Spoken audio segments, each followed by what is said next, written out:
महेशपाल हत्याकांड के आरोपी अतीक अहमद के भाई अशरफ को बरेली जेल से प्रयागराज ले जाया गया।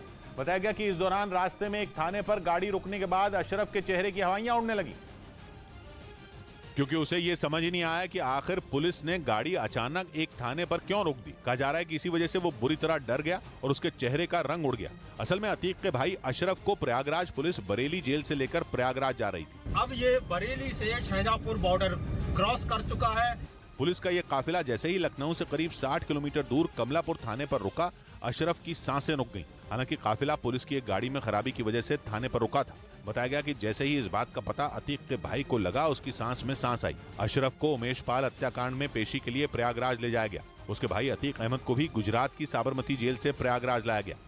ब्रेकिंग न्यूज आ रही है। रूस के राष्ट्रपति व्लादिमीर पुतिन से जुड़ी एक बार फिर उनकी सेहत को लेकर बेहद सनसनीखेज दावा हुआ है। रूस के एक टेलीग्राम अकाउंट ने इस बार कहा है कि पुतिन को ठीक से दिखाई देना ही बंद हो गया है। बहुत बड़ा दावा है क्योंकि जो पुतिन मॉस्को में बैठकर यूक्रेन की जंग में हो रही एक एक हलचल पर नजर रख रहे हैं, अपनी सेना को कमांड दे रहे हैं। कहा जा रहा है कि उन्हें सब कुछ धुंधला नजर आ रहा है। यह भी कहा जा रहा है कि पुतिन की जीभ भी सुन पड़ गई है और पुतिन के सिर में भी बहुत तेज दर्द हो रहा है, जिसकी वजह से पश्चिमी मीडिया को बैठे बिठाए नया मसाला मिल गया है।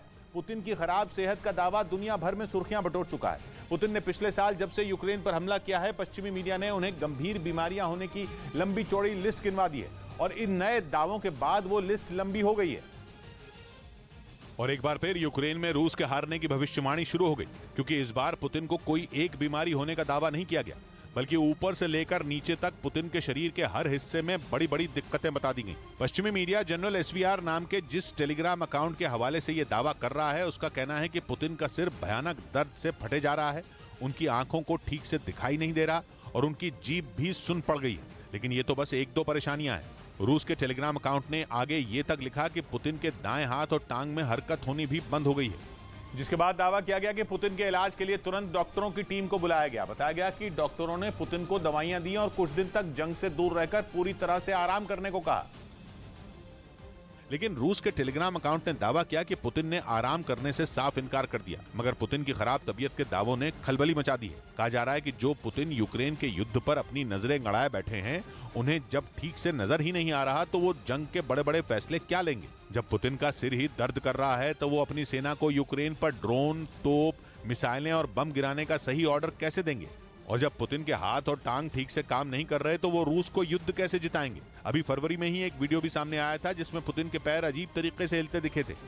मगर एक साल से चल रही पुतिन के बीमार होने की खबरों के बावजूद रूस यूक्रेन में जमा हुआ है। पुतिन को कैंसर से लेकर दिमाग की बीमारी पार्किंसंस तक होने का दावा हो चुका है और हर बार दावा रूस का यही टेलीग्राम अकाउंट करता है, जो कहता है कि पुतिन की सेहत की ये टॉप सीक्रेट जानकारी उसे उनके साथ काम करने वाले अधिकारी देते हैं। सूत्रों के हवाले से पुतिन की सेहत के बारे में सनसनीखेज दावों को मिर्च मसाला लगाकर पेश करने वाला टेलीग्राम अकाउंट कभी कोई सबूत सामने नहीं रखता। इस बार भी उसने कहा कि पुतिन की बिगड़ती तबीयत को देखकर उनके करीबी अधिकारियों के हाथ पांव फूल गए, क्योंकि अगर जंग के दौरान पुतिन का निधन हो गया तो उनके पास आगे का एक्शन प्लान ही नहीं है।